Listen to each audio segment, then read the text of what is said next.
달빛마저 숨죽였던 그날 밤의 승재는 소년에게는 영광이 아닌 생존을 위한 처절한 몸부림이었습니다. 묵객의 도움으로 흑양문의 보위망을 뚫고 산을 내려오는 길, 이 안의 거친 숨소리가 새벽숲의 정적을 갈랐습니다. 뒤를 돌아볼 여유는 없었습니다. 놈들은 피냄새를 맡은 늑대처럼 끈질기게 쫓아오고 있었으니까요. 하지만 이안을 가장 괴롭히는 것은 추격자가 아니었습니다. 바로 자신의 눈, 천안이었습니다. 한 번 열린 눈은 닫힐 줄을 몰랐습니다. 바람에 흔들리는 나뭇잎의 인맥부터 발밑을 기어가는 벌레의 심장박동, 심지어 허공을 떠도는 먼지의 흐름까지 세상의 모든 정보가 시각적인 폭력이 되어 소년의 뇌를 찌르고 들어왔습니다. 이안이 비틀거리며 고목을 짚고 주저앉았습니다. 눈앞의 세상이 붉은 사선과 푸른 기류로 뒤엉켜 구토가 치밀어 올랐습니다. 마치 머릿속이 불타는 듯한 고통, 코와 입에서 검붉은 피가 터져나왔습니다. 그것은 과부하가 걸린 육체가 지르는 비명이었습니다. 앞서 걷던 묵객이 걸음을 멈추고 돌아섰습니다. 그의 표정은 엄격했습니다. 네 놈이 가진 그 눈은 하늘이 내린 선물이지만 준비되지 않은 자에게는 목숨을 앗아가는 저주다. 천하는 내력을 소모하는 게 아니라 너의 생명력 그 자체를 태우고 있다. 묵객의 말은 차가운 비수처럼 꽂혔습니다. 묵객은 주저앉은 이안의 미간에 손가락을 댔습니다. 지금부터 내가 너의 감각을 강제로 차단할 것이다. 세상을 보려 하지 마라. 들려 하지도 마라. 오직 네 안의 고요함만을 능시해라. 묵객의 손끝에서 서늘한 기운이 흘러들어오자 이안을 괴롭히던 세상의 소음이 거짓말처럼 잦아들기 시작했습니다.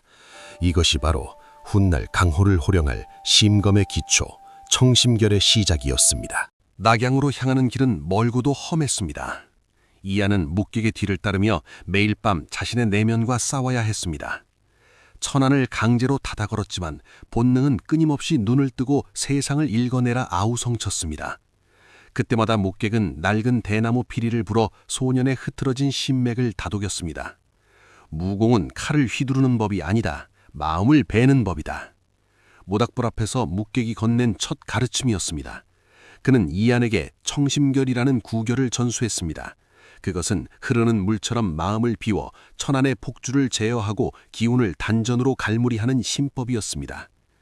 처음에는 숨쉬는 것조차 버거웠으나 소년의 재능은 범상치 않았습니다. 이안이 가부좌를 틀고 호흡을 고르자 숲의 거친 바람 소리가 잦아들고 대지의 미세한 진동이 피부로 느껴지기 시작했습니다. 눈으로 보지 않아도 세상이 그려지는 경지, 천안에 의지하던 반쪽짜리 감각이 온몸으로 확장되는 순간이었습니다. 수련이 끝나면 두 사람은 평범한 조손처럼 보였습니다. 묵객은 강호의 비정한 이야기를 옛날 이야기처럼 들려주었고 이안은 투박한 손놀림으로 생선을 구워 올렸습니다. 가족을 잃은 소년과 은둔한 고수, 서로의 결핍을 채워주며 두 사람 사이엔 끈끈한 유대가 싹트기 시작했습니다. 저 너머가 보이느냐? 며칠 뒤 묵객의 지팡이 끝으로 가리킨 산 아래에는 거대한 성벽이 웅장하게 펼쳐져 있었습니다. 천하의 중심이자 욕망과 음모가 소용돌이치는 도시 락양이었습니다. 이안의 눈빛이 다시 깊게 가라앉았습니다. 이제 진짜 강호의 한복판으로 들어갈 시간이었습니다. 낙양의 성문은 거대한 나가리처럼 열려 있었습니다. 수많은 인파와 마차들이 쉴 새 없이 드나들고 호객꾼들의 목소리가 성벽을 울렸습니다. 하지만 이안에게 이 도시는 결코 아름답지 않았습니다. 청심결로 억누른 감각 너머로 사람들의 몸에서 피어오르는 탁한 기운들이 어지럽게 얽혀 있었기 때문입니다. 비단 옷을 입은 대상인의 등 뒤에는 검붉은 탐욕의 아지랑이가, 웃으며 지나가는 무인의 칼끝에는 서늘한 회색 살기가 맺혀 있었습니다. 이안은 저도 모르게 옷깃을 여미며 묵객의 뒤로 바짝 붙었습니다.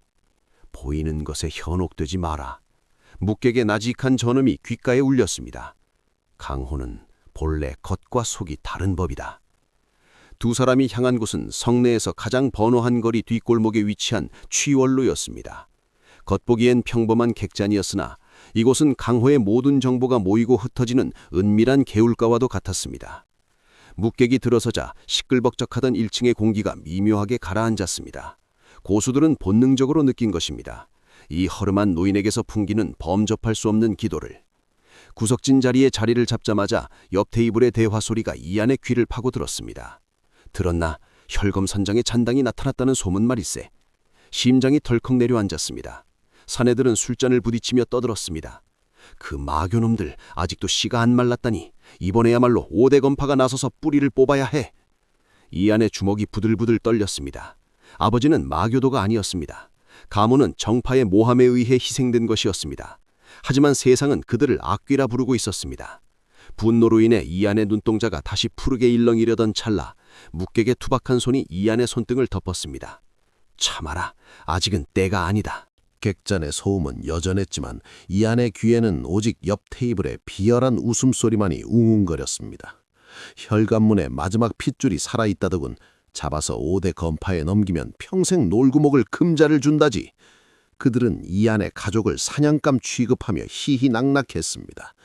묵객의 손이 아니었다면 이안은 당장이라도 탁자를 뒤엎었을 것입니다. 그때였습니다. 객잔의 낡은 문이 부서질 듯 열리며 찬바람과 함께 한 무리의 젊은 무인들이 들이닥쳤습니다. 푸른색과 흰색이 어우러진 고급 비단 도복에 머리에는 화려한 관을 쓴 사내들, 강호에서 명문정파라 칭송받는 청성파의 제자들이었습니다. 그들의 등장에 시끄럽던 객잔이 순식간에 쥐죽은 듯 조용해졌습니다. 그들은 거드름을 피우며 중앙에 가장 좋은 자리를 차지했습니다.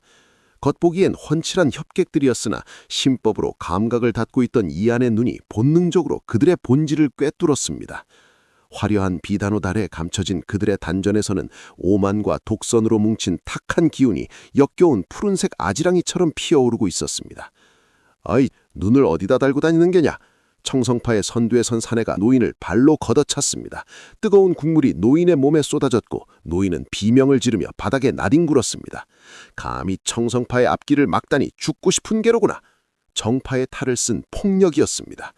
객잔 안에 누구도 감히 나서지 못했습니다. 오직 한 사람, 구석자리에 앉아있던 소년의 몸이 용수철처럼 튀어올랐습니다. 드르륵, 낡은 의자가 바닥을 긁는 소리가 유난히 크게 울렸습니다. 이안의 눈빛이 더 이상 흔들리지 않고 그 위선자들을 향해 곧게 뻗어나갔습니다. 묵객은 그 모습을 말리지 않고 조용히 찻잔을 들어올릴 뿐이었습니다. 그 더러운 발 지우지 못해? 이안의 목소리는 작았으나 객잔의 소음을 뚫고 청성파 제자들의 귀에 정확히 꽂혔습니다. 오만함에 취해 있던 그들의 시선이 일제히 이안에게 쏠렸습니다. 어린 놈이 감히! 선두에 있던 사내가 검집을 쥔 채 다가왔습니다. 사내의 손이 이안의 멱살을 잡으려던 찰나 이안은 눈 하나 깜짝하지 않았습니다. 청심결로 맑아진 감각이 사내의 움직임을 찰나의 단위로 쪼개어 보여주었기 때문입니다. 이안이 탁자 위에 놓인 젓가락통을 가볍게 툭 쳤습니다.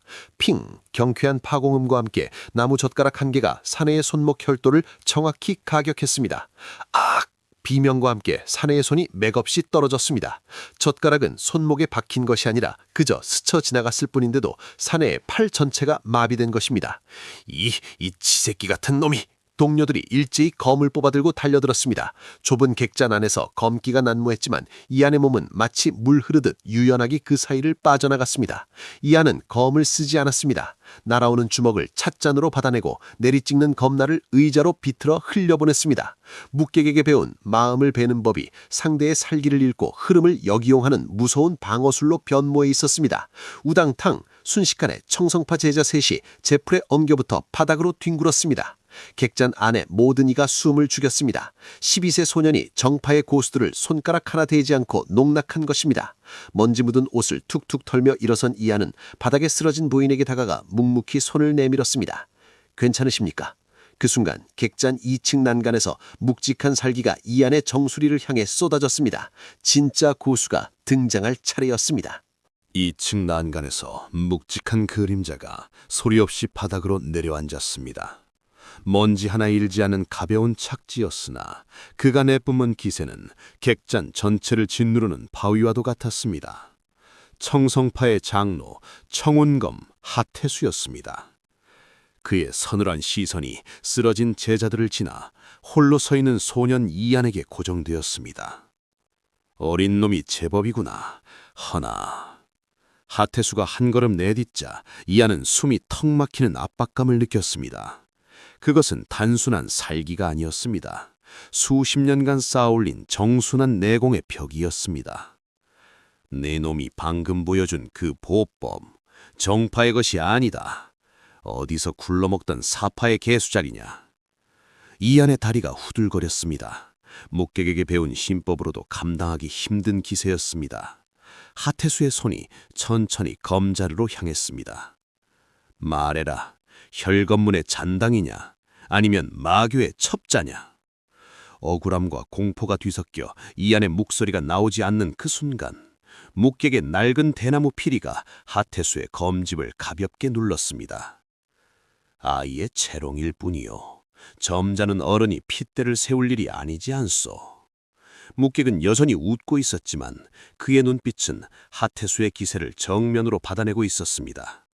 팽팽한 긴장감이 감돌던 찰나 객잔의 촛불이 기이하게 일렁이다 동시에 꺼져버렸습니다. 누구냐?